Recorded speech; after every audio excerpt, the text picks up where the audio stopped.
Hello! Welcome to the Turret of Pleasure here in the Enchanted Kingdom of Hermione. I'm Zip Gunn, the Lord Chamberlain of the Enchanted Kingdom, your host for another moment. I'm doing a series of short videos about great moments that happen to me in my life that are musical. Moments that change the game, as it were. And today I'm working my way into the 70s.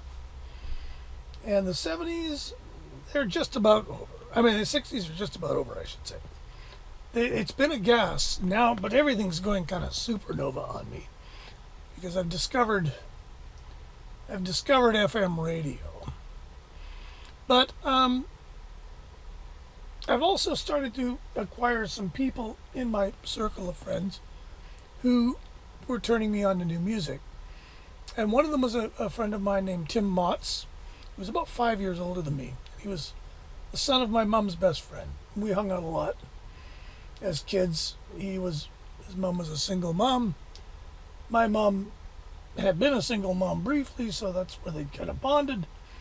And he was a typical kid, in the 60s, but he was, like I say, he would have been like 15 by this point. And he was into music. He had a guitar, which was, which I ended up buying from him, I think. And he was, because he was older, everything he thought was cool, I was going to take a hard look at. And he was a resourceful kid because they didn't have a lot of money. And at one point, he managed to acquire, I don't know if he borrowed it or bought it, a reel-to-reel tape deck, of all things. And he didn't buy a lot of records because, again, he didn't have that much money. But one day, he produced this reel-to-reel tape deck. And I said, oh, that's kind of neat. And this was when we were just kind of, you could get pre-recorded reel-to-reel tapes. They were the real bee's knees. Anyway, he had gone out and found a copy of this new album that everybody thought was really cool. And it was by a band called Black Sabbath. Well, I had kind of heard of this record. I think I'd heard the title song on my FM radio and thought, well, that's pretty interesting because there was nothing like it at the time. Anyway, on the old reel-to-reel tape deck, it was quite cataclysmic. We really got into it. And it was the first heavy record I ever heard. Now, by heavy, I mean heavy. It was heavy. I remember I said it was... There was no word. Nobody used heavy back then, by the way. Nobody had there was no established way of describing this music. I used to call it, ironically, I used to say it was earthy, which is funny when you consider that Black Sabbath was, I think, originally called Earth. So there you go. But anyway, heavy metal, didn't come into use until Hot Wind's Road Crew, I think, called themselves the Heavy Metal Kids. And so, thanks to Tim, I got into Black Sabbath. And I wasn't into them for a long time. I think the last record of theirs I loved was Masters of Reality. And then I kind of soured on them because they were a little bit dumb, I thought. Volume 4 didn't do much for me. But he also introduced me to another band then, a little bit later, which was the Allman Brothers Band. And he bought the Fillmore West record, which is 1971 now. And I remember hearing Hotlanta, and I still think Hotlanta is their best song. Because to me, it was like, hey, this is rock, but it's jazz, and they do sing, but not all the time. And to me, that was a real cool thing, because I liked instrumental music. And I liked guitar playing, and I liked, And so the Allman Brothers, but they were really good musicians, and they wrote really good songs. So even their long jams, like even the Mountain Jam has great moments in it. I don't know if I'm going to play it much, but, so it was Black Sabbath and the Allman Brothers.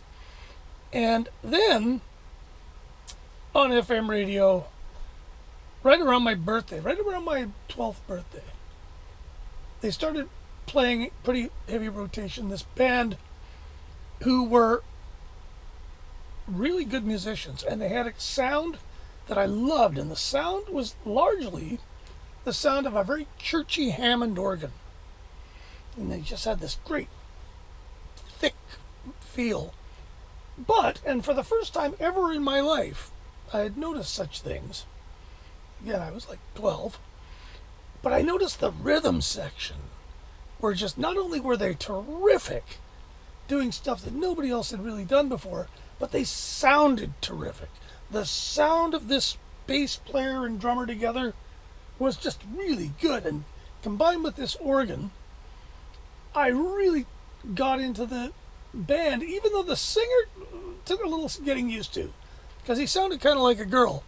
But, and of course this was Yes, and this was when the Yes album came out. And the first two records made no impact on me at all. But when the Yes album came out, it got pushed by Atlantic, and you know, they took off. They actually became quite a popular band, and so that they became basically, the Beatles were gone, the Stones were boring me by this point, and I wasn't in my thing where I had, you know, because I was still a kid, I had this Beatles, the Stones, and the Who. Those are my big three. I'd buy whoever had the new record out. That'd be my record I'd go buy. I still bought singles and stuff if they were cheap enough. But after the Beatles were gone, and the Who kind of went a little bit prog, and I didn't really like them that much in those days. I've come to like some of that stuff much more later. So I sort of was in a quandary, and I really got into Yes. And I started getting into jazz. I really got into Chicago. And for a few years, Chicago to me was kind of jazz. And I had trouble separating jazz from, you know, rock. And then, of course, fusion kind of came along, and I got really into fusion. But the Yes album was the beginning of my getting into sort of prog rock, more sort of performance-oriented music. And that started with the Allman Brothers. And I kind of owe it all to Tim, because Tim was kind of my mentor, if you were, a little bit. And so that was the moment he came home with that reel-to-reel tape of Black Sabbath. I knew the whole game had changed. I knew things were going to be different from now on. So that's sort of the moment when that record came out, February 1970. So that would be my moment then. Anyway, thanks for watching. Don't forget to like and subscribe. Hit the bell button, all that stuff. And we'll keep these coming at you. There's a few more. There's a big gap I'm trying to figure out later. But,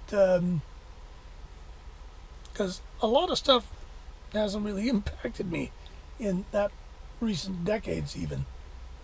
But when we were in the 70s, it was Fast and Furious.